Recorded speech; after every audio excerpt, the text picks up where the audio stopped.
Well, it's extremely difficult to say anything after what President Thabo Mbeki has said. Thank you very much, sir. You exaggerated a bit, but that's a prerogative of former president.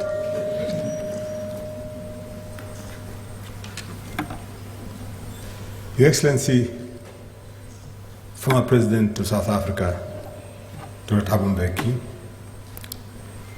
the Honorable Vice President of the Gambia, and Honorable Ministers, Honorable Leaders of UNISA, members of the Board of Trustees of the Thabo Mbeki Foundation, distinguished guests, ladies and gentlemen, and I'll emulate the famous expression of my Nigerian brothers and sisters, all protocols observed.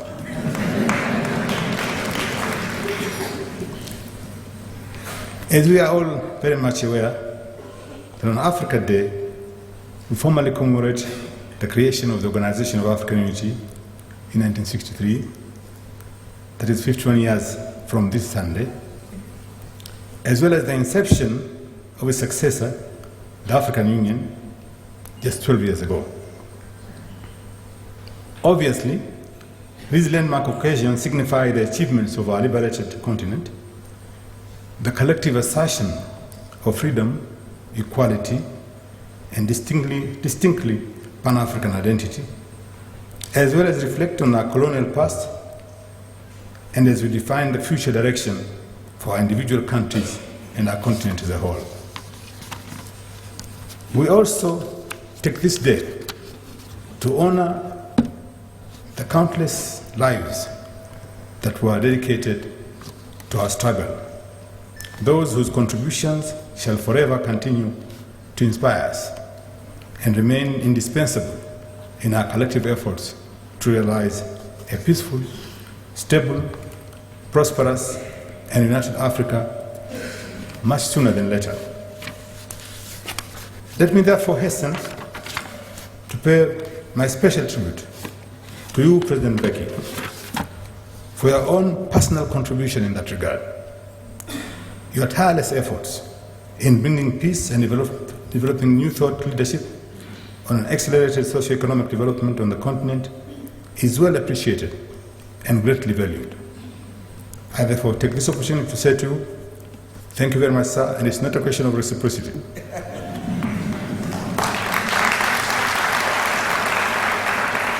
Thank you very much for dedicating your entire life to the liberation and meaningful socio-economic transformation of our people in our continent. The African continent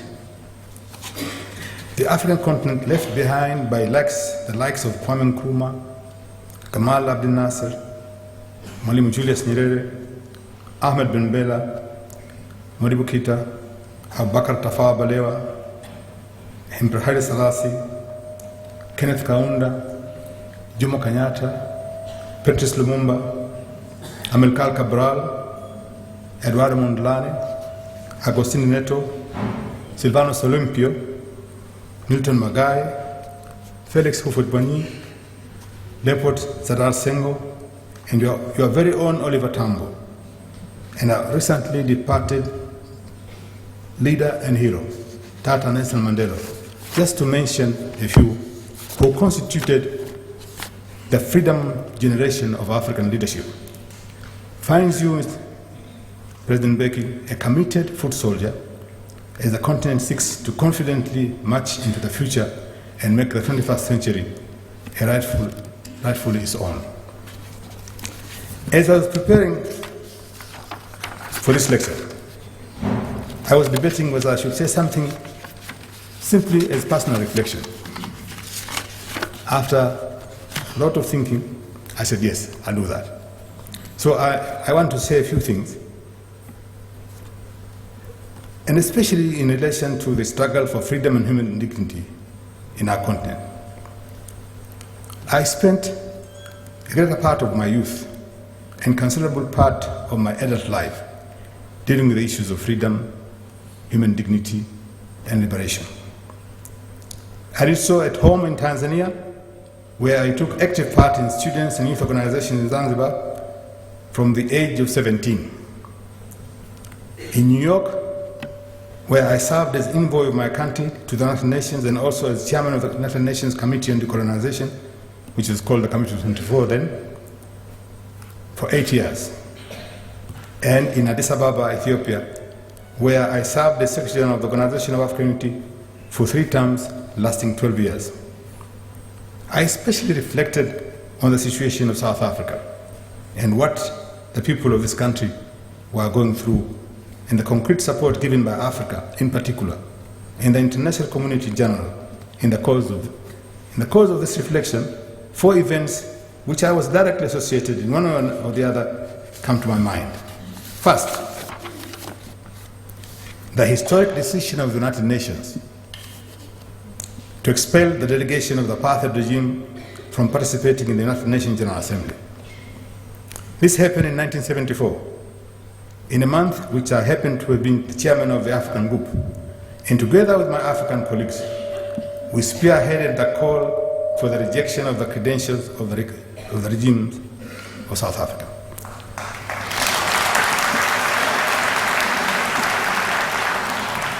But we went more than that.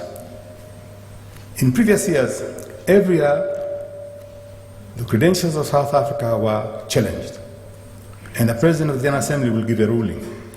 There was a famous ruling by the then President of the General Assembly from Norway, Mr. Hambro, who said, this rejection of the credentials represents a warning, a solemn warning, as solemn as it can be against the apartheid regime, and stopped there. So this time around we said no. This time around, frankly, the rejection of the credentials should mean that the South African delegation has to get out of here. Unfortunately,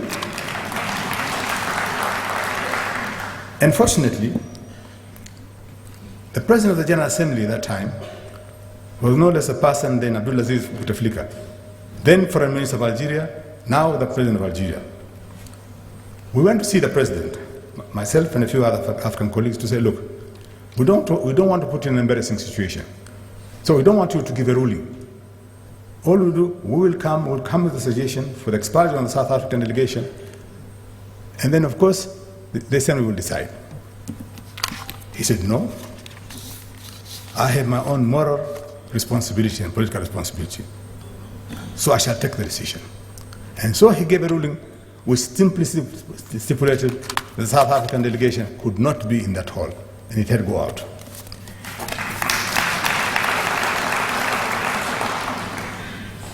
This decision, by the way, was challenged by some of our friends in the West. It was, however, sustained because we had the required majority to sustain the decision. This was a major blow against the apartheid regime and a significant support to the South African struggle, and especially its liberation movement and other democratic forces led by the African National Congress, whose representatives worked very closely with us in that enterprise. The second event was the consideration by the United Nations Security Council of the Soweto uprising in June 1976.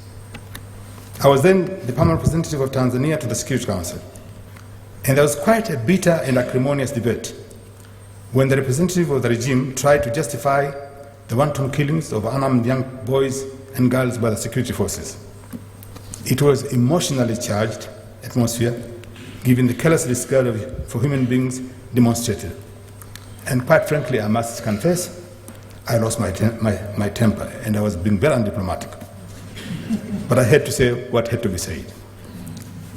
The third event was both interesting and fascinating, but less dramatic. In January 1976, I was the president of the Security Council as the Council was discussing the legal occupation of Namibia by South Africa.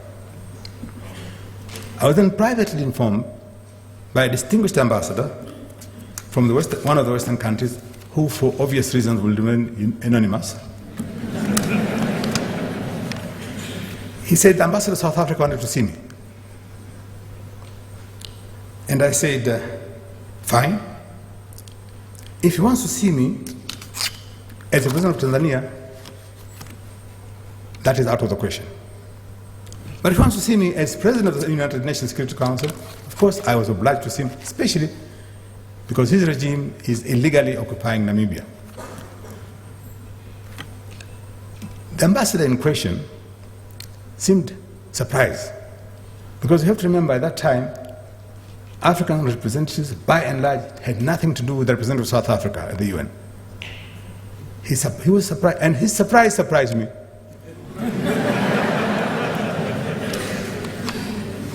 Because he went to suggest that such a meeting could take place outside the UN, privately, quietly. In fact, I should mention also that the ambassador in question of South Africa at that time also told me, you can come and visit Namibia, privately, quietly, nobody would know. I said to the ambassador of South Africa at that time, I said, look, my friend, if I come to Namibia, I will come publicly with all the paraphernalia of publicity. So, well, the last impression, the last recollection is that when I came to South Africa for the first time in my life, this is a history.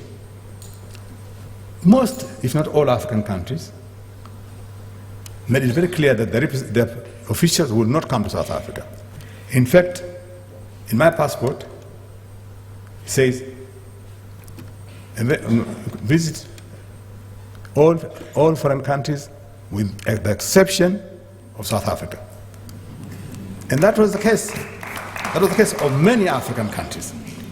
So the first time I came to South Africa is in 1993, when I led, and this was the time when the country was preparing for democratic elections. I led an OU delegation, and that was the first time the OU visited South Africa, by the way, comprising of different senior officials of various nationalities. And we, both for me and all my African colleagues, the visit was extremely emotional when we landed in Johannesburg. Because quite frankly, even though we were all confident that one time South Africa will be free, will be liberated, none of us had that high expectation that the freedom would come at the time it came. So it was really it was an overwhelming emotion for all of us. During that occasion, I was privileged to meet with the leadership of South Africa at that time. I met with Madiba at Umtata, met with President de Klerk in Cape Town, Prince Buthelezi in Urundi, KwaZulu-Natal, the President of the Pan-Africanist Congress, Mr. Makwetu, in Johannesburg, and leaders of the Freedom Front, including General Filun, then former Chief of the Armed Forces. And going to meet the Freedom Front, many people were saying, why are you going to meet the Freedom Front? I said, it's important to meet them. And I said to General Filun, I remember, I said, General, we haven't met physically, but we have met in Angola.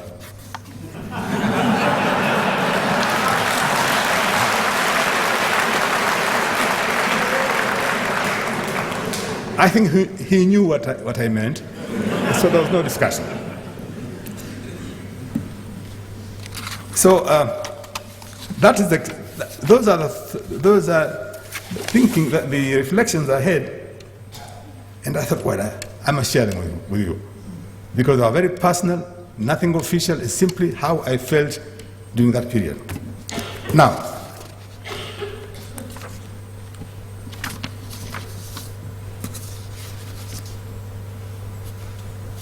if I've decided to recite these experiences, it's only to tell you that I, like many other African colleagues, felt very close to the struggle against apartheid and considered it as our own struggle.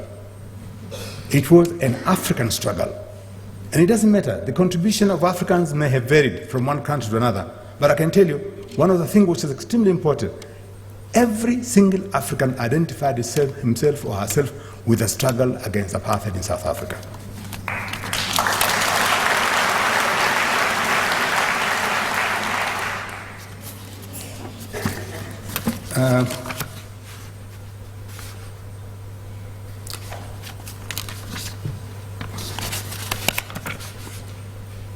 I should have come with a laptop, maybe.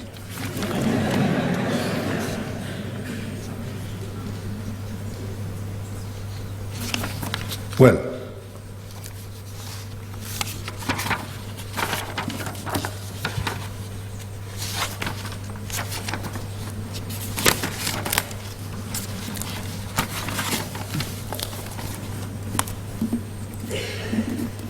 it is therefore important that I make an early conclusion in my submission that as we focus on our continent's future in a manner that effectively meets the massive challenges and exploit the vast opportunity that exists in Africa's development and prosperous future, at the very least, these leadership attributes need to be internalized and creatively applied in shaping Africa's current future cadre of leadership. I refer here to the attributes which are shown by the founding fathers and also by people like Thabo Mbeki. It is tragic that precisely because of its profound commitment to the continent's meaningful emancipation, the freedom generation of African leadership was effectively undermined during the first decade of Africa's independence.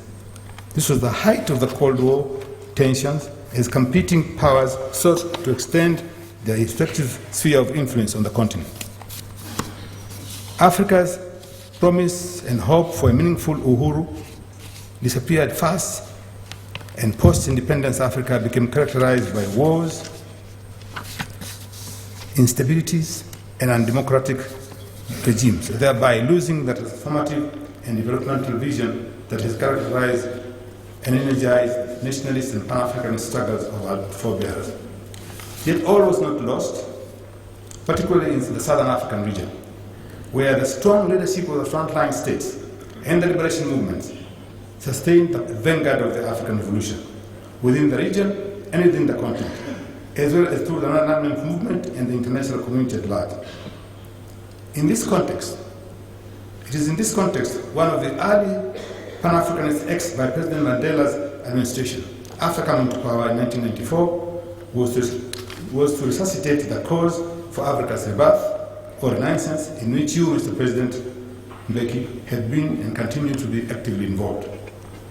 Excellencies, ladies and gentlemen, to chart the path forward, we must be frank in our assessments of Africa's since the era of collective independence.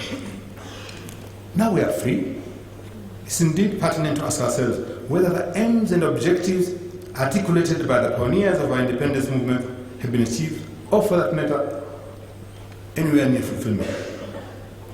I'm afraid at a certain juncture of the past few decades, we seem to have lost the compass with all its attendant implications. It is indeed a fact that though our countries are free, the aims and objectives of the freedom struggle has yet to be attained in many of our countries. When we fought for freedom, we did not just fight for the purpose of replacing the white colonialism. The objective was to improve the lot of our people.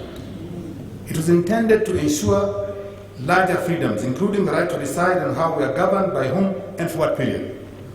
It was to remove injustice and ensure that the country's resources are utilized for the betterment of our people.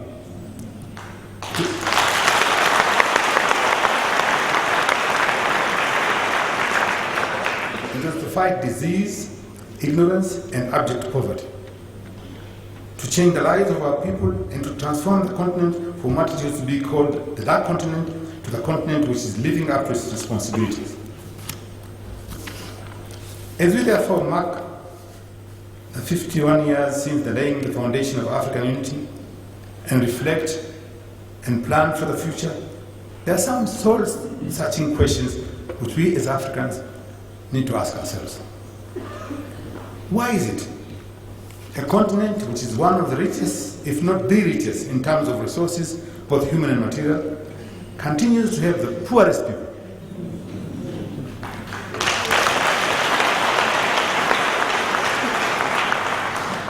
How can we rationally explain the continued and in some cases escalating internal conflicts in some parts of our continent with attendant losses of millions of lives, human misery and destruction, as well as forcing millions of our people to vote with their feet? How do we erase the image of a continent where corruption is considered endemic?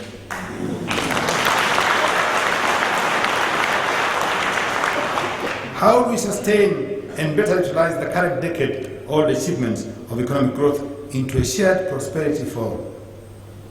Indeed, some of our leaders in Africa, including you, President Mbeki, have characterized the 21st century as Africa's century. I believe that this is possible, desirable, achievable, and most of all, necessary. This should be the clarion of the new generation of young people who, unlike in our times, has more privileges of global interconnectivity, including advanced communication technology, to use for fulfilling its generational mission. But we must move with seriousness and deliberate speed in addressing all those problems which are within our means to resolve. These include to improve governance. Indeed, this is the #1 issue.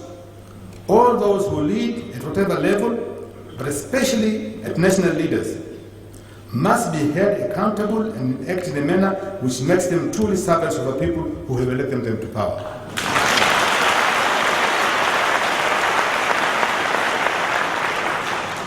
It is significant to observe that in this context, that practical experience has already demonstrated that where there is a responsible, accountable, and incorruptible leadership abiding by the principles of good governance, their countries have made enormous progress in socio-economic development.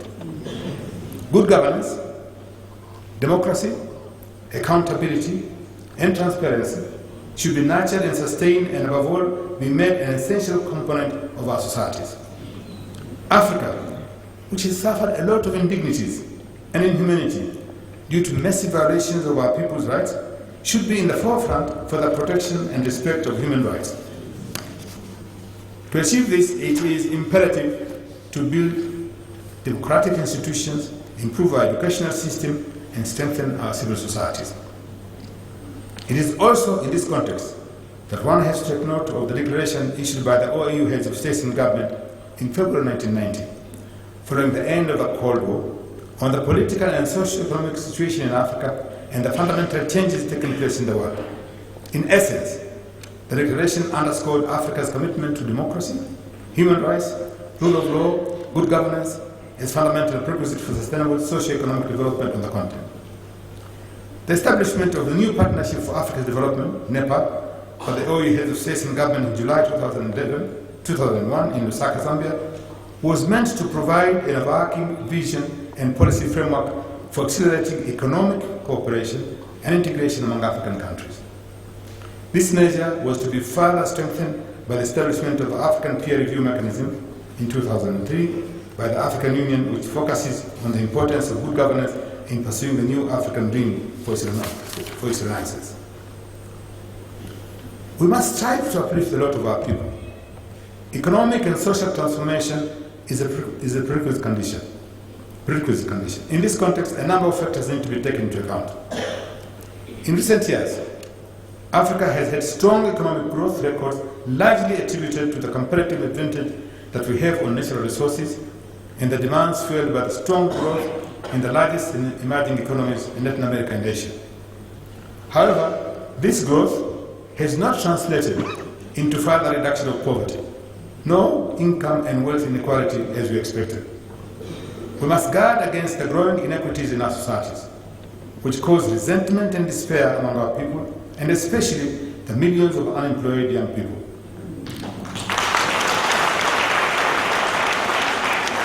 If we fail to redress this imbalance, we run the risk of implosion and conflict. We must gradually but firmly eliminate the contradiction of a very rich continent inhabited by the poorest people.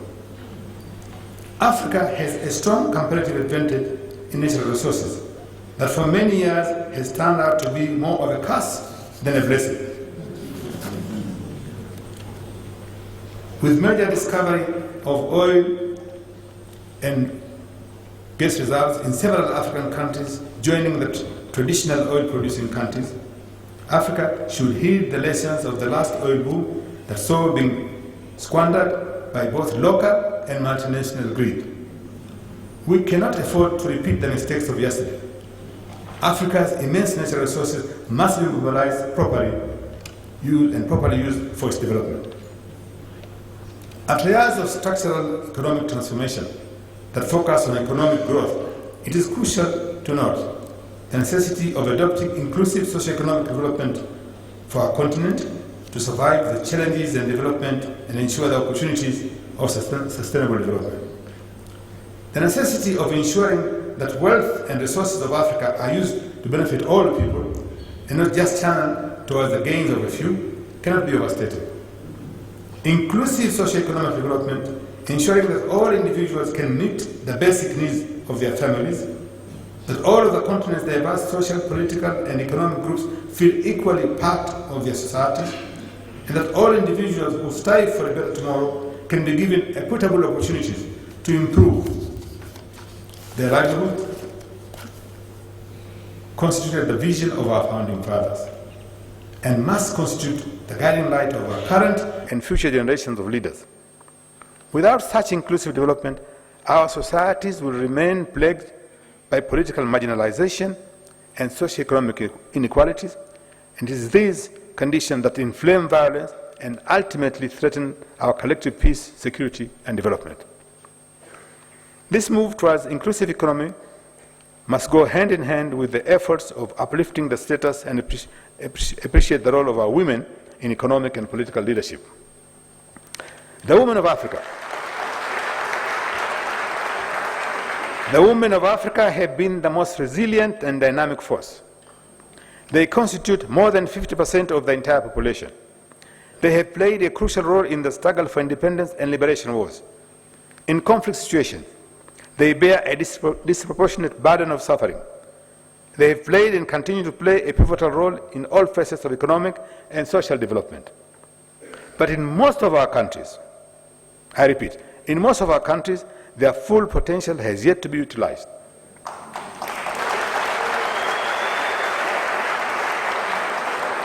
And their role in decision-making continues to be, by and large, sadly marginal. Currently, African countries are taking significant steps aimed at empowering women, and this is a step which must be encouraged. This vital process needs to be encouraged and intensified. This powerful force, when properly empowered and allowed to make full use of their potential, will unleash an irreversible movement toward the political, social, and economic emancipation of our continent. Of equal importance is the need to recognize the current demographic trend of the continent, where 60% of Africans are below the age of 40. With almost 200 million people aged between 15 and 24, Africa has the youngest population in the world. Between 2000 and 2008, Africa's working age population grew from 443 million to 550 million, an increase of 25%. In annual terms, this is the growth of 13 million or 2.7% per year. If this trend continues, the continent's labor force will be 1 billion strong by the year 2040, making it the largest in the world, surpassing both China and India. In this context, it is imperative to ensure that policies and actions which constitute the agenda of the future make effective use of this dynamic. Quite often, this is considered as a time bomb, but it is a time bomb if only we do not make use of it positively. Hence, we must invest in whatever way necessary to ensure we effectively nurture and utilize this comparative advantage we hold, not only to our greater success in the struggle for equitable prosperity, but also for our survival from potential conflicts. Similarly, fundamental advances in technology are radically changing how we organize our societies and engage one another. Advances in medical, industrial, and digital technologies are constantly pushing the boundaries on how we imagine the future. The achievements made in 3D printing and nanotechnology over the past 3 years has alone confidently assured me that our world will be radically different in 20 years or more. The internet and mobile phone have become great equalizers, creating an open space through which instantaneous communication and knowledge sharing can occur across massive territorial, social, and cultural divides. It is now an established fact that social media is crucially transforming how each individual perceives and engages what's around them. Nigerian-American author Teju Cole recently described the crux of the social media phenomenon in a lecture at Duke University's Kennan Institute of Ethics as follows. Each person is the command center of a new way of thinking about the world. We must collectively contend with the new and more diverse declarations of human equality and visibility. This then brings me to the imperative necessity of regional integration, an objective which has clearly been adumbrated by the then Organization of African Unity and now the African Union.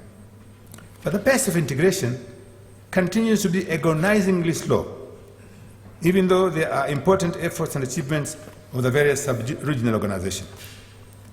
No single African country, however important or well-endowed, can have any serious impact on a world scale. The African collective cannot be ignored. In this context, we should learn from experiences of our European friends and partners. Many of these countries in Europe are strong politically, economically, scientifically, and militarily. They bear no comparison to individual African countries. Yet they have recognized their individual disadvantages and the merits of cooperation and integration in order inter alia to cope with the present and future challenges and opportunities facing them. In my view, for Africa, regional cooperation and integration is not a matter of choice, but survival.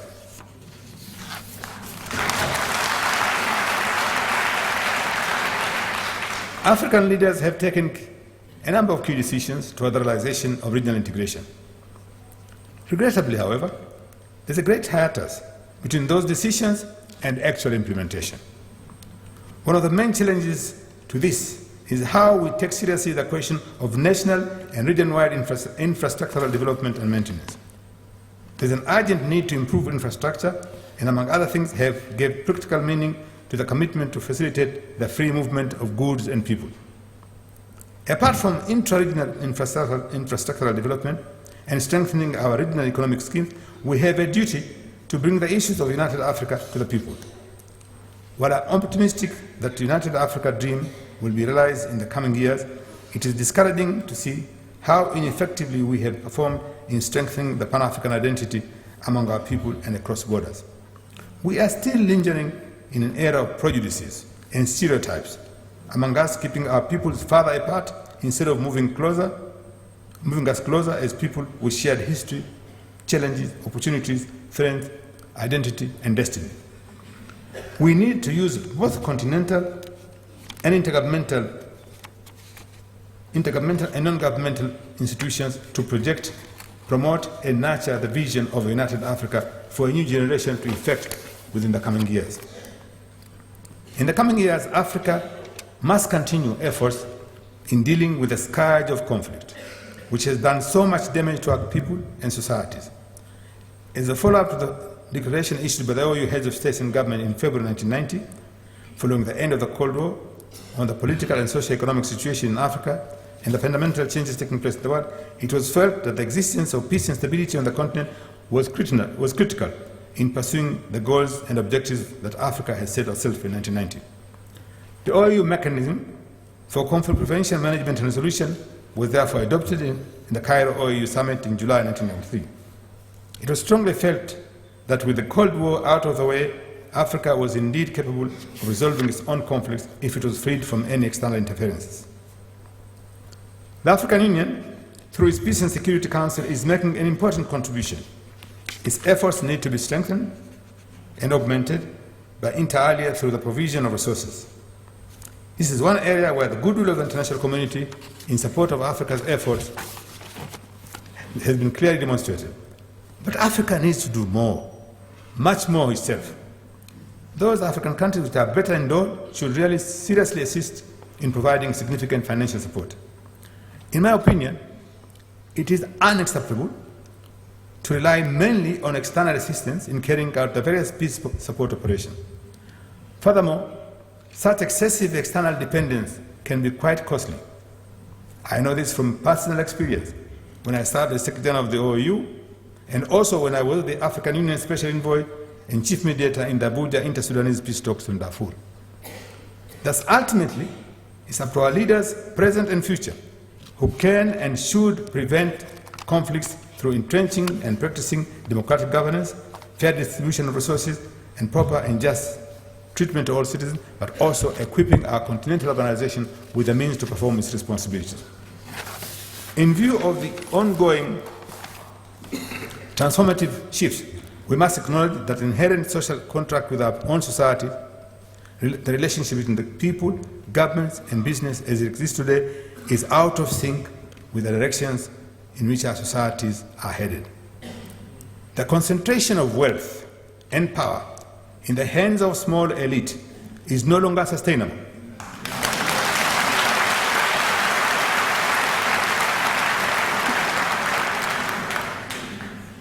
As we witness developments occurring both within and beyond the continent, I see a new future where the individual is more empowered than ever before to shape his or her own destiny. This will be more so as the spread of genuine democracy on the continent works to push forward the frontiers of, to push back the frontiers of democracy and significantly unleash the creative potential of our people. Excellencies, ladies and gentlemen,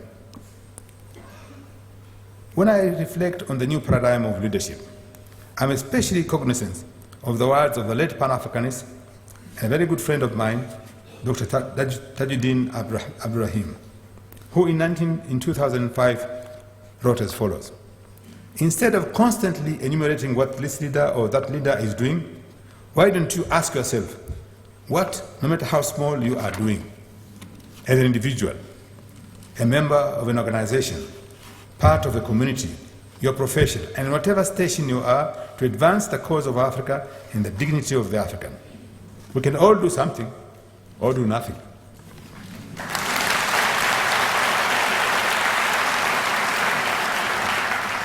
It is here where vast opportunities present themselves before the next generations of Africans. Our generation was responsible for ushering in our continent from the era of colonialism, racial discrimination, apartheid, to an era of independence.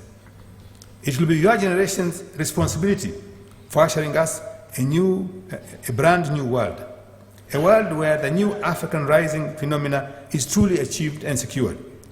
It is in this light that I would like to enumerate 3 principles for a new paradigm of leadership in a transforming Africa.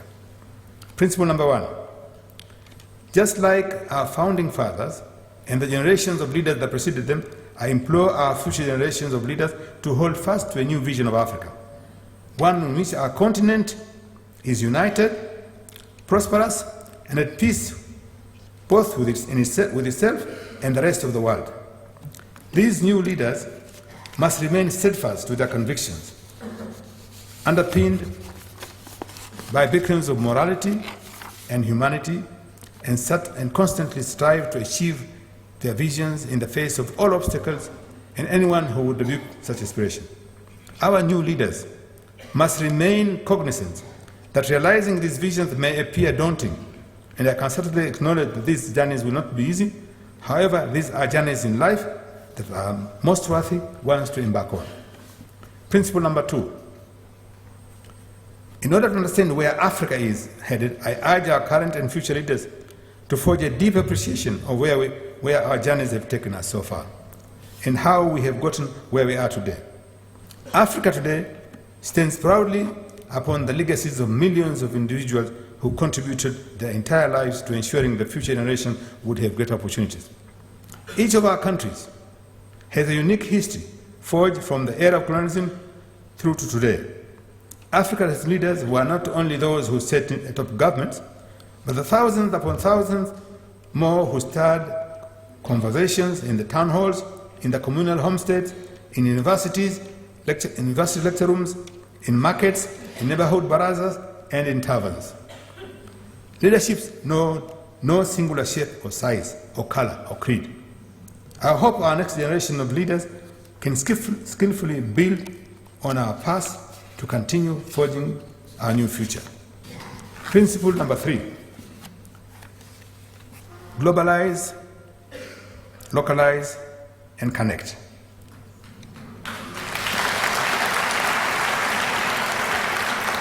In this increasingly interconnected world, I urge our next generation of leaders to view themselves both from the perspective of the global as well as the local.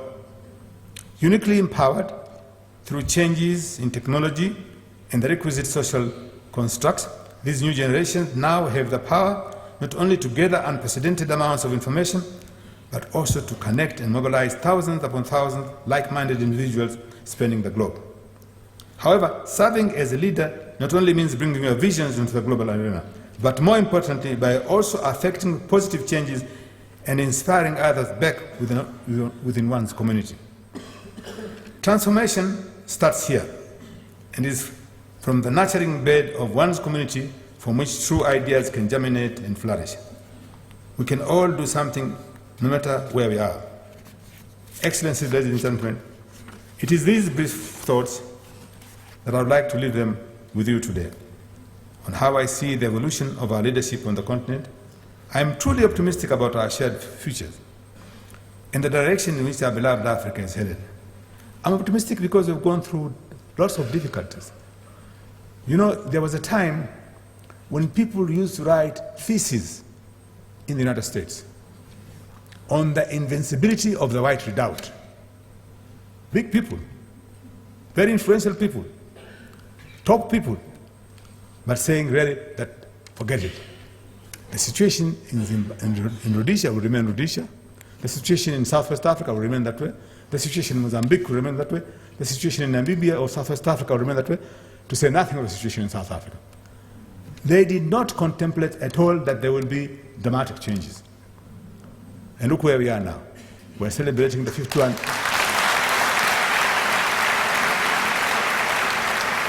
We are celebrating the 51st anniversary of the OEU in an independent, democratic, non-racial, non-sexist South Africa.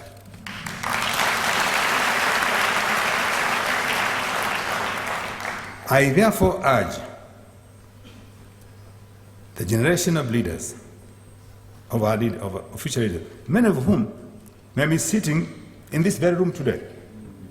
I urge you to build on the legacies of all those who came before you, to forge a path for those after you, to continue towards realizing a peaceful, prosperous, and united Africa. Nkosi sikelele Afrika, Mungu ibariki Afrika, asanteni sana.